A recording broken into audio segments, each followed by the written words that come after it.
Hey!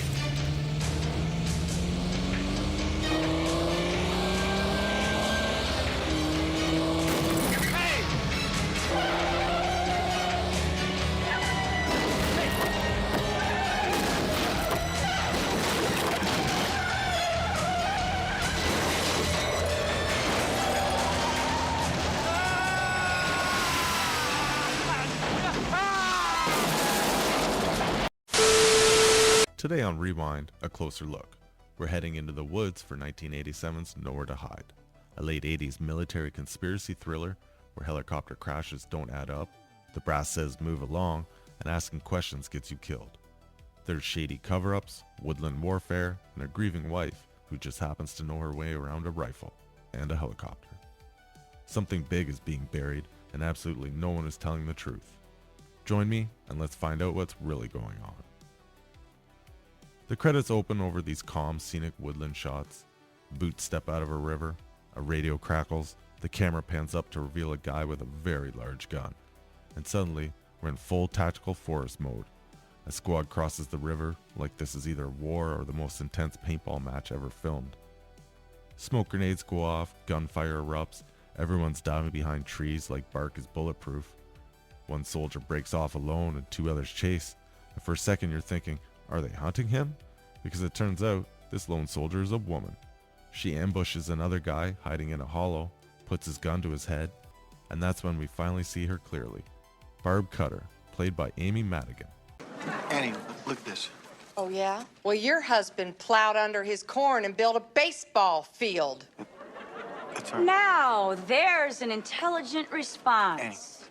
The weirdo. Annie. Honey, it's all right. I'll be cool. At least he is not a book burner, you Nazi cow.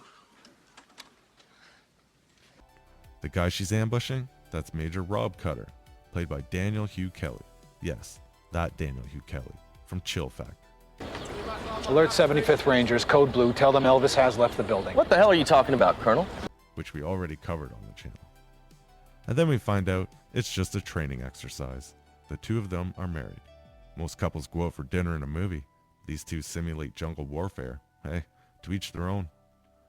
They immediately start making out, and then the exercise wraps, and everyone heads back to the helicopters. On the way out, Rob Cutter, the major, stares off into the wilderness like he senses something bigger is going on. Barb asks him if he's looking for Ben, and he replies he's up there somewhere, claiming nothing happens in this forest without Ben knowing, and right on cue, we cut to a man standing at the edge of the clearing with two big dogs, just watching. No dialogue. Ben, I presume? The helicopters lift off to quite dramatic music, like we just survived a war instead of a training day, and very deliberately, the movie makes sure that we see the Barb is flying the helicopter. They really underline it. She can fly. Don't forget that. In 80s movie language, that absolutely means that it's coming back later.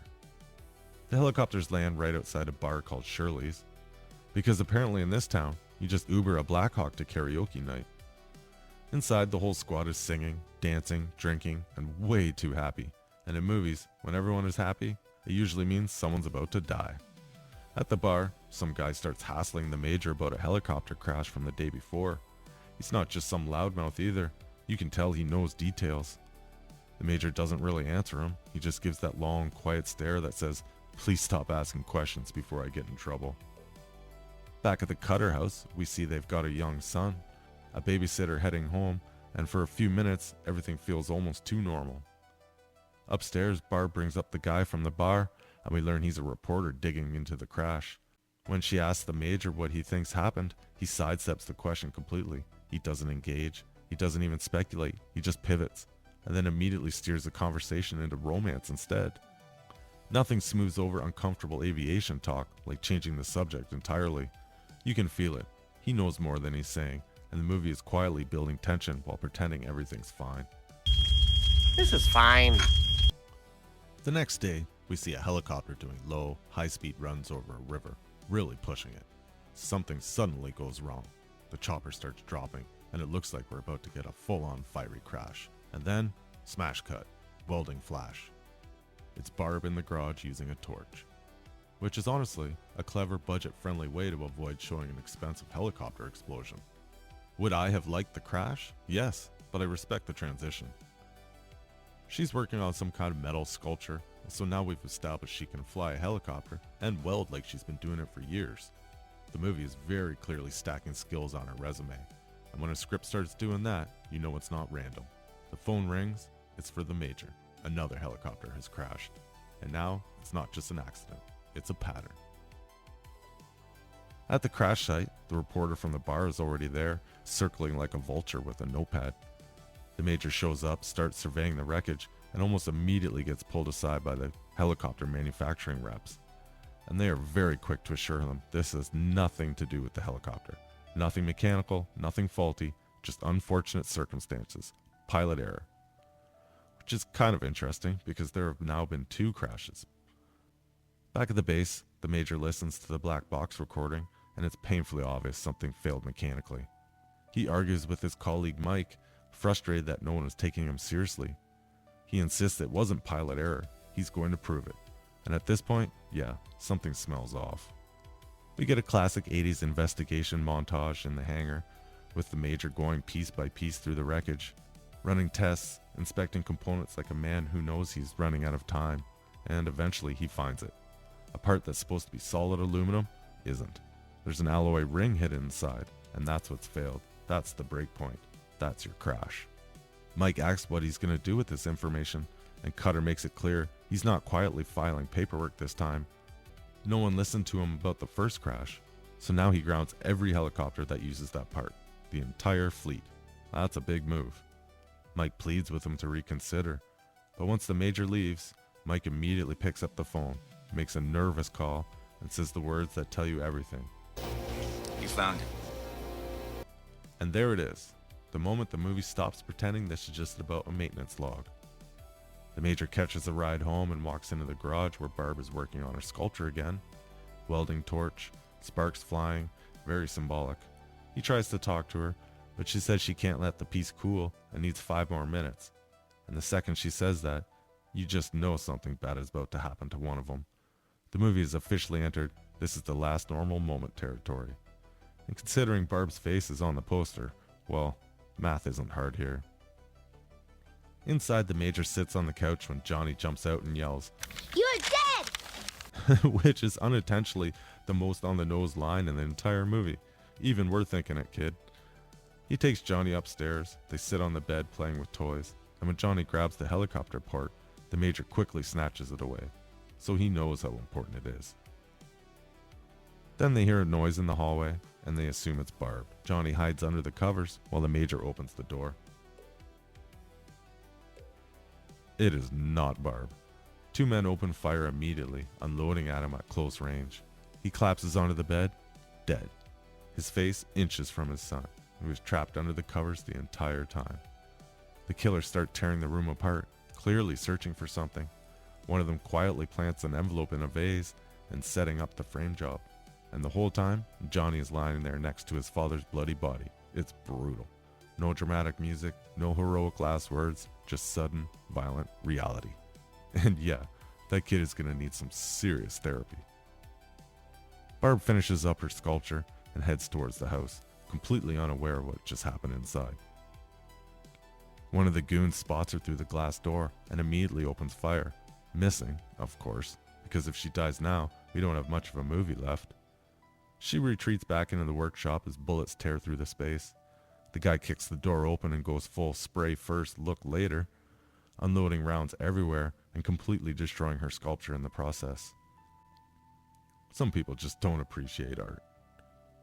He creeps through the dark workshop, moving slowly, gun raised, thinking he's in control. But Barb grabs her torch, waits for him to step past, and lights him up. Literally. It's quick, brutal, and honestly pretty satisfying. She doesn't stick around to admire her work.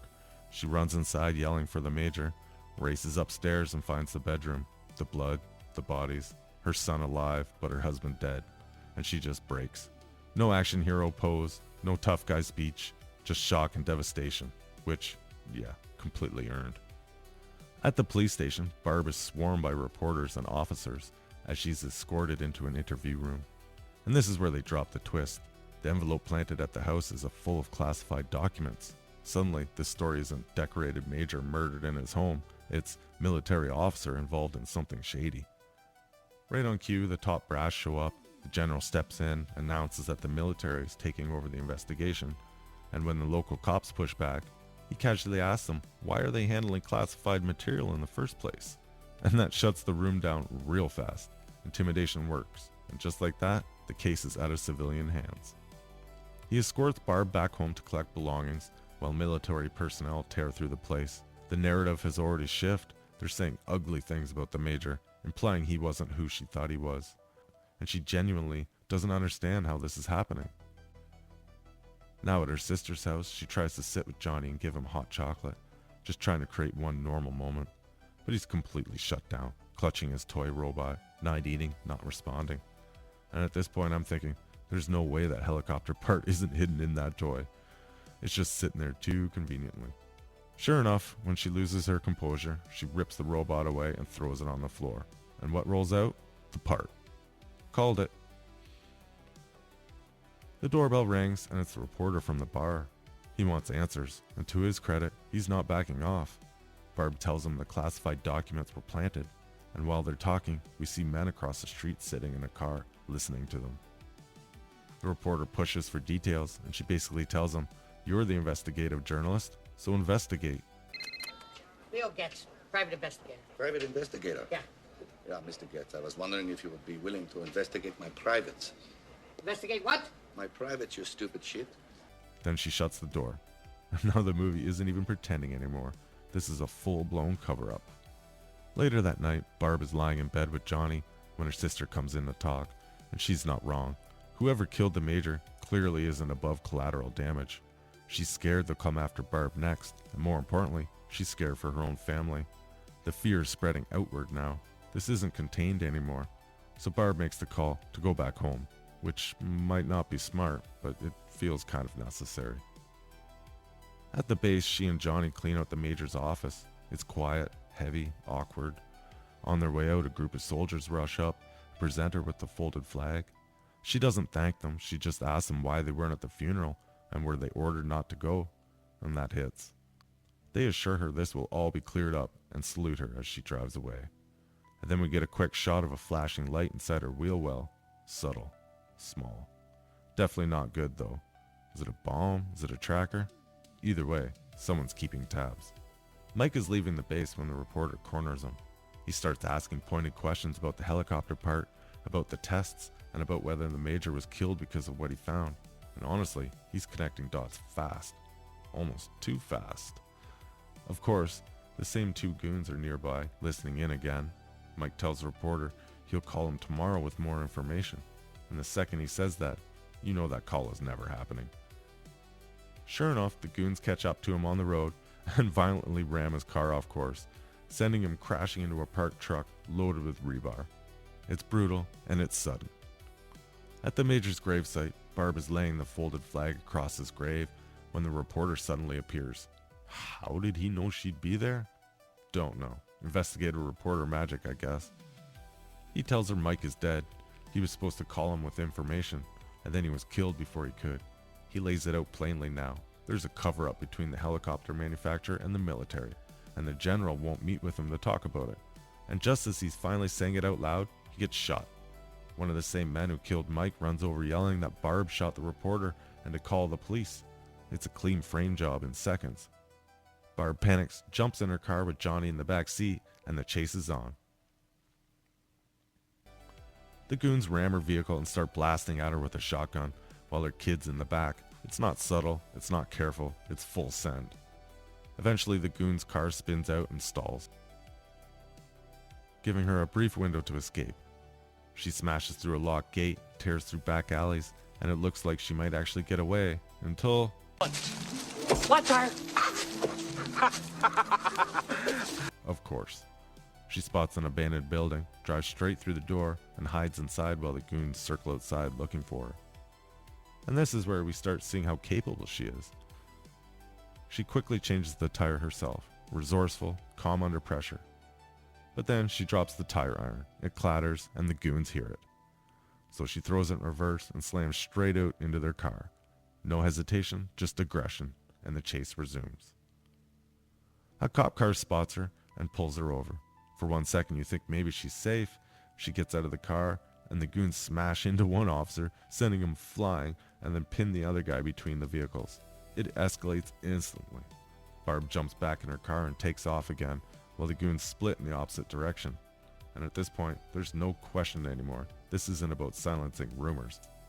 This is about eliminating witnesses. Later that night, Barb calls the general directly and lays it out. The helicopter part, the crashes, the cover-up. He claims he already knows because the reporter told him, which is interesting because the reporter literally said the general refused to meet with him. When she calls him out on that, he stammers, pivots, and immediately asks where she is. That's not concern, that's tracking. Barb hangs up, and now she fully understands how deep this goes. The movie cuts back to the general's office, and, sure enough, the helicopter manufacturer reps are sitting right there with him. And they're all in this together. Barb and Johnny hold up in a motel room, trying to disappear for the night. And this is where I start thinking about the math of this whole scheme. How much money could they possibly be skimming off one helicopter part? It's a small alloy ring inside what's supposed to be solid aluminum. Wouldn't adding a second piece actually cost more in manufacturing? Maybe there's some massive bulk contract angle I'm not seeing.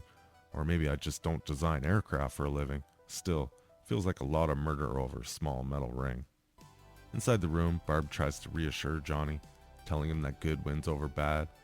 Just like his dad believed, it's quiet, it's calm, and for a moment almost feels safe, and then they fall asleep. Which in this movie probably means something bad is about to happen again. Later on that night, one of the goons is outside the motel, quietly sliding something under Barb's car, another flashing light.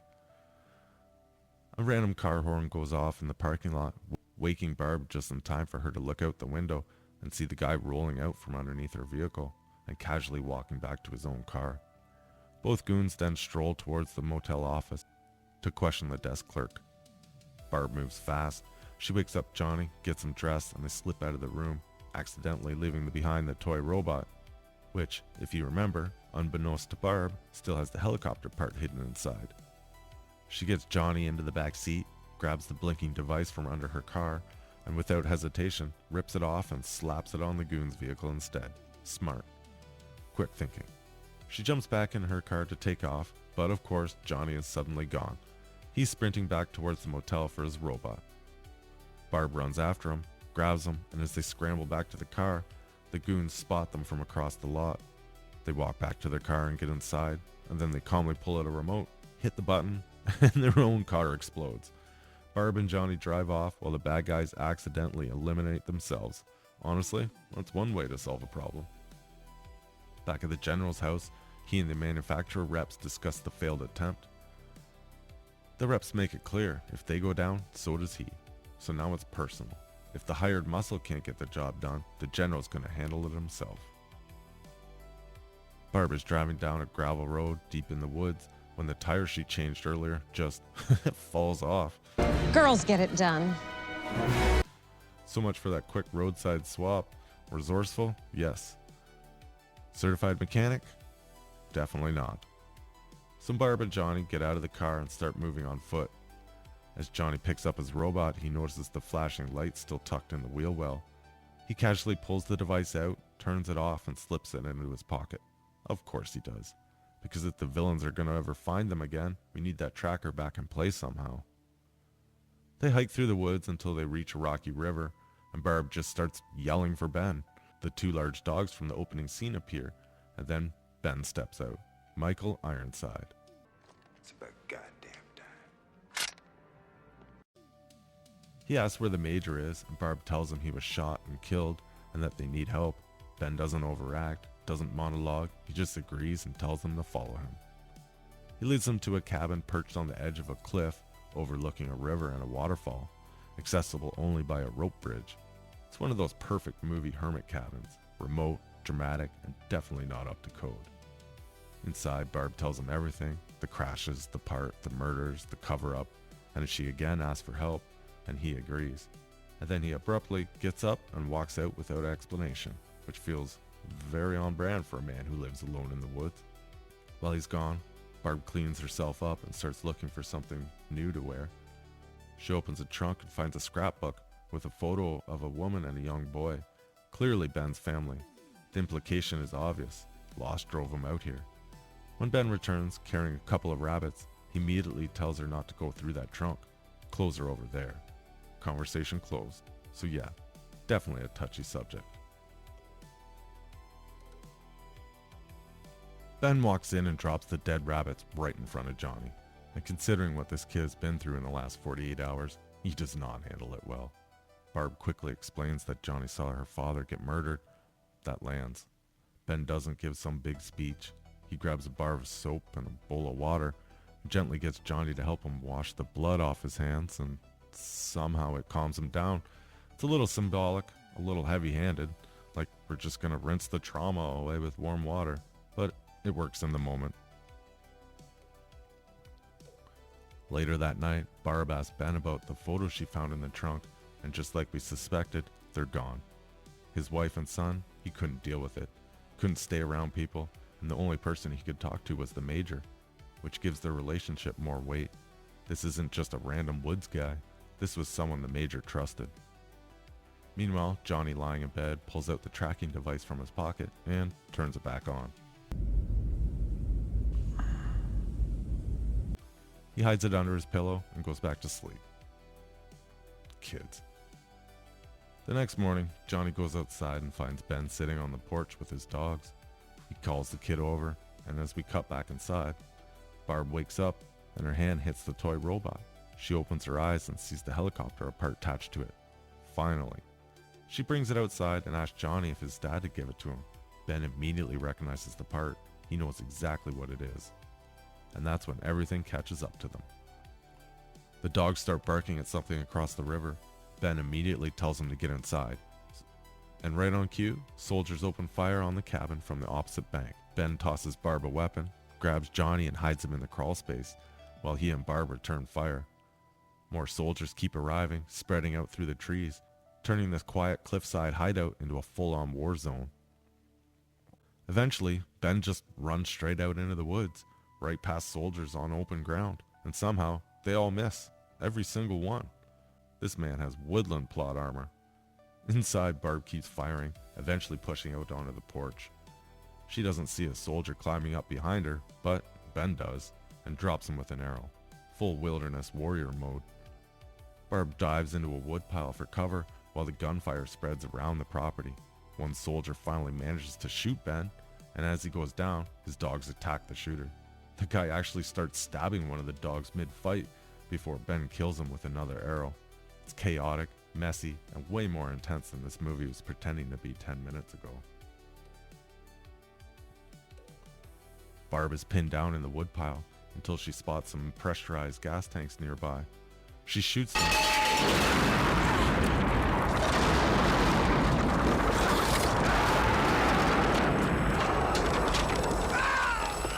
And yes, we get the classic 80s guy stumbling around on fire moment. In the blast, the woodpile collapses and buries her, so from Ben's perspective, she's just gone. With more soldiers trying to cross, he circles back to the cabin and blows the rope bridge, cutting off reinforcements in one dramatic move.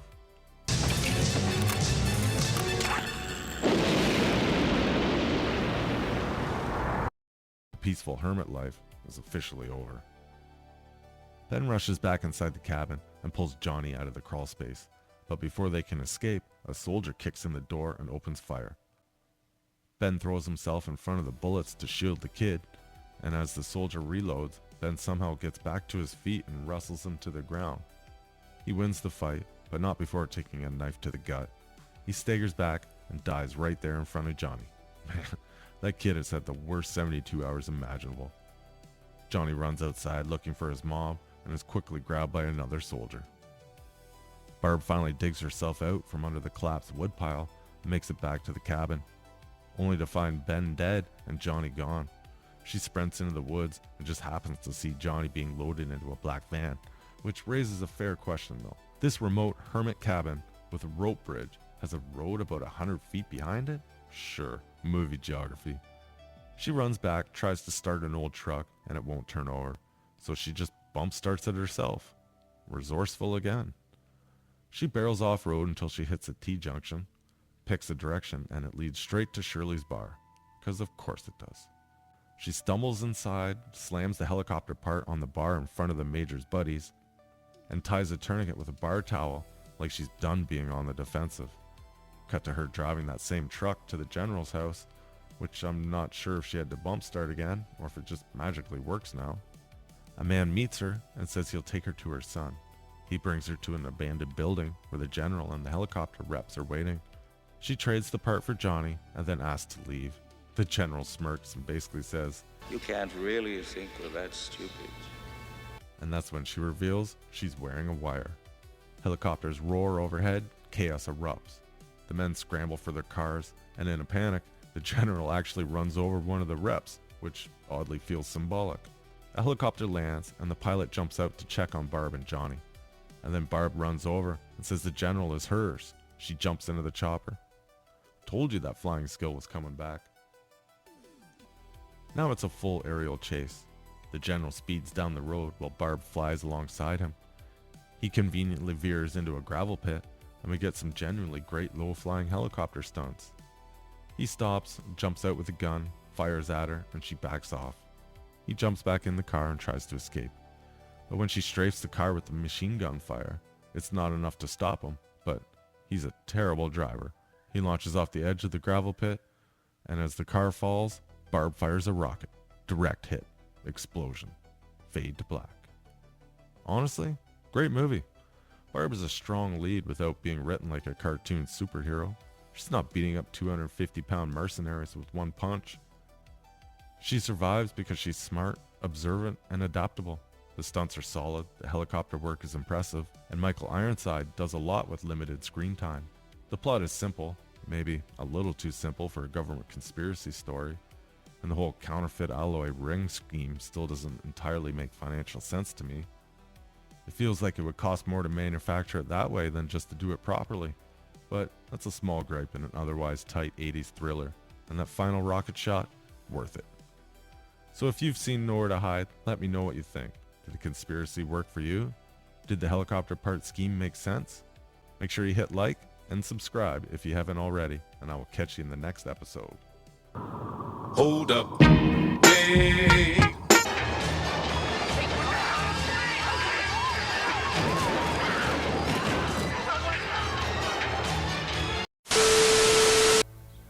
How the hell did you let her get away? What's it matter how she got away? She got away. That's what we have to deal with. You were dealing with a gentleman and fucked it up. Rather extremely, I might say. Now, don't look to me to get the shit back in the goose. Very colorful, General. But it doesn't do much to help our problem. What I can't understand, sir, is such monumental stupidity. Well, at least they had the decency to blow themselves up. That's one loose end we won't have to worry about. I remember when I was doing Hunger Games, nobody had ever put a woman in the lead of an action movie because it wouldn't work.